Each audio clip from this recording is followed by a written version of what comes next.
My name is Holly Hall, and today I'm going to be speaking about my trip studying abroad in Italy. I stepped off the plane. All the sounds I heard were foreign. The smell was something I wouldn't smell at home, and the sights were a lot prettier than my backyard. On May 31st, 2014, I got the chance to study abroad in Italy. Have you ever wanted to experience something that's different from the norm? You ever wanted to meet people that you couldn't really speak with? Have you ever wanted to taste food that just is out of this world?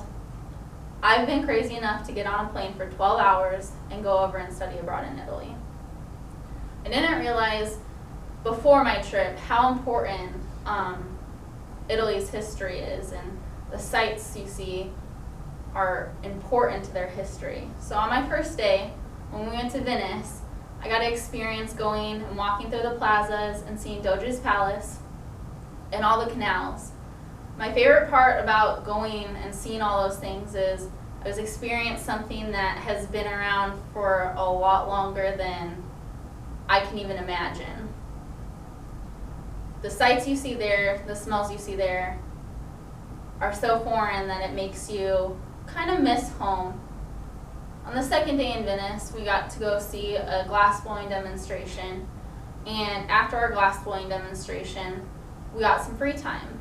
Well, during that free time, we got to go experience a gondola ride, and my favorite part of the second day was I had my first true Italian pizza. I was kind of bummed out when we were getting ready or packing our bags and going off to our next site. And we traveled, and on the third day, we got to Rome. As soon as we got off the motor coach, I was super excited to see the Vatican. During our time at the Vatican, I saw people take pictures and visit monuments and see all the sculptures. And I thought one thing that was interesting to me was people would be like, oh look, hey, there's the Pope. And people would rush and try to take a picture. On the second day, we went to the Trevi Fountain and saw the Pantheon. My favorite thing about the second day was throwing the coins in the Trevi Fountain and making my wish to come back. When we were at the Pantheon, we got to see Michelangelo's resting place, and it was quite a moving experience for everybody. Now, I say these little things that happened on my trip, and I kind of reminisce, and it's an adjustment coming back to America.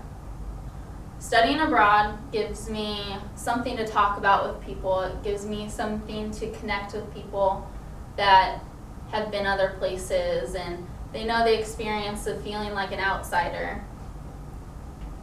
I really encourage people to go study abroad because of my experience, and how I felt coming back was a little bit different, and I took things that I didn't used to take for granted now. Guys, I just want to tell you that in my history of going very minimal places, Italy was one of my favorite places to visit. I loved getting all the experience that I did, seeing all the things I got to see. I feel like it's made me more of an educated, worldly person, and I just wanted everybody to know how my summer abroad was. Ciao.